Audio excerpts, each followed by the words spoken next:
विषय जिसका संबंध मैं कहूंगा कि सीधे सीधे भारतीय संस्कृति के भविष्य के साथ है, और न केवल भारतीय संस्कृति बल्कि पूरी विश्व मानवता के भविष्य के साथ है। उस बात को केंद्र में रखकर आज के इस आयोजन का हिस्सा हम लोग बन पा रहे हैं। और जब मैं बात भारतीय संस्कृति के भविष्य की करता हूं तो मुझे एक घटना याद आती है, वर्षों पुरानी है, पर हमेशा मनुष्य के जीवन को एक गंभीर सत्य से परिचित कराने वाली है। एक लंबी विदेश के देशों की यात्रा थी, और यात्रा को करने के बाद विवेकानंद दोबारा भारत को लौटे। 15 जनवरी 1897 का दिन था। कोलंबो की धरती थी।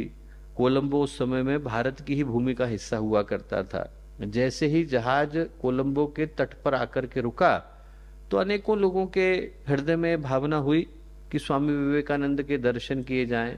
हजारों लोग स्वामी विवेकानंद को देखने के लिए, सुनने के लिए, स्पर्श करने के लिए पहुंचे। उनके पहुंचने से पहले उनकी कीर्ति पहुंच गई थी। तो अनेकों के मन में भावना थी कि स्वामी विवेकानंद को एक बार निकट से देख सकें। जब पहुंचे तो वहां पर एक बहुत बड़ी जनसभा का आयोजन हुआ। यद्यपि उद्बोधन तो अंग्रेजी में था, पर उसका सूर्यकांत त्रिपाठी निराला ने हिंदी में बहुत अच्छा अनुवाद किया है। तो जो जनसभा के अध्यक्ष थे उन्होंने स्वामी विवेकानंद का सम्मान किया। करने के बाद उन्होंने स्वामी विवेकानंद से एक प्रश्न पूछा। प्रश्न क्या पूछा?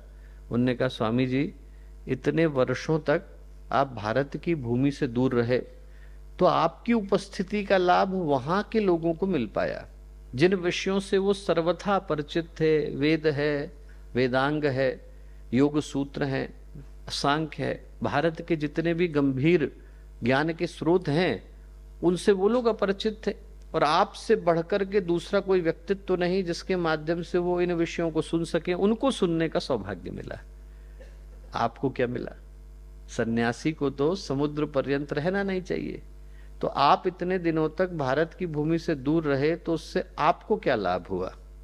और इसका स्वामी विवेकानंद ने बड़ा ही प्यारा और दिल को छू लेने वाला उत्तर दिया। उन्होंने कहा, मैं इतने दिनों तक भारत की भूमि से दूर रहा तो उसका सबसे बड़ा लाभ तो मुझे ही हुआ। क्यों हुआ? बोले, पहले जिन बातों को मैं भावना के आवेश में आकर के सत्य मानता था, अब उनको प्रमाण पूर्वक सत्य मानता हूं।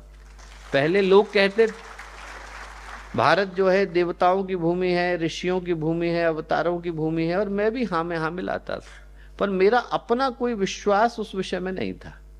बोले, इतने दिनों तक मैं भारत की भूमि से दूर रहा हूं तो अब इस बात को पूरे विश्वास के साथ कह सकता हूं कि पूरे विश्व में यदि कोई एक देश ऐसा है जहां पर दया का, त्याग का, करुणा का, मानवता का, आध्यात्मिक उत्कर्ष का, आध्यात्मिक अनुसंधान का सर्वाधिक विकास हुआ है, तो वो देश भारत का देश। और बोले, पूरे विश्व में यदि कोई एक देश ऐसा है जहां पर हर उस आत्मा को जो ईश्वर को पाने का प्रयत्न कर रही है, सोच के देखिएगा कितनी गहरी बात उन्होंने कही, हर उस आत्मा को जो ईश्वर को पाने का प्रयत्न कर रही है, उसको जन्म लेने के लिए बाध्य होना पड़ता है, और हुए बिना उसका निर्वाण संभव नहीं। वो देश भारत का देश। और बोले, आज नहीं तो कल इसी भारत की भूमि से ज्ञान की वो धाराएं, प्रकाश की वो धाराएं फिर से जन्म लेंगी, जो पूरे विश्व को अपने प्रकाश से आलोकित करेंगी, आंदोलित करेंगी, उद्वेलित करेंगी। और उस दिन के लिए सारे विश्व को आज ही की तारीख से, आज से 130 वर्ष पहले उन्होंने इस बात को कहा, आज ही की तारीख से भारत का ऋणी होने की आवश्यकता है। हमारे YouTube चैनल शांति कुंज वीडियो गायत्री परिवार को सब्सक्राइब करें एवं बेल आइकन जरूर दबाएं ताकि गायत्री परिवार की विभिन्न गतिविधियों की जानकारी आपको मिलती रहे।